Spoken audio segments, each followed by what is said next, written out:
Arlind, kemi parë këtë javë që Sali Berisha ka filluar del me bodyguarda në për tregje dhe në për urbane. Lulzim Basha dhe Monika Kryemalli ka filluar ankohen për mungesë të fondeve dhe kohës televizive. Këta të tjerët, Edi Rama ka filluar flet për pensionet. Këta të tjerët kanë filluar flasin për pikat tona të programit, praktikisht na i kanë vjedhur.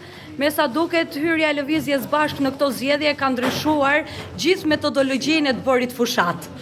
Po shko, i keqi mëson nga i miri. I miri nuk mësoj nga i keqi. Unë jam i gëzuar që të gjitha partitë po tentojnë si kopjac të rëndom të marrin diçka prej programit dhe prej frymës apo praktikës Lëvizjes Bashkë. Sigurisht do të dështojnë sepse për ne idetë dhe mënyra si sillemi janë organike, nuk janë të shtirura, nuk janë produkti një fushate të mirë financuar me strategjistë të mirë paguar.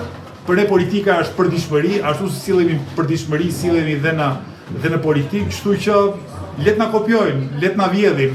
Kjo është vjedhja dhe kopja më pak e rëndësishme. Ata që kanë vjedhur gjysmën e Shqipërisë dhe që kandidojnë për të vjedhur gjysmën tjetër, kanë bërë tmerre, hefaje, krime shumë më të mëdha se sa na kopjojnë ne. Po gjithsesi interesante.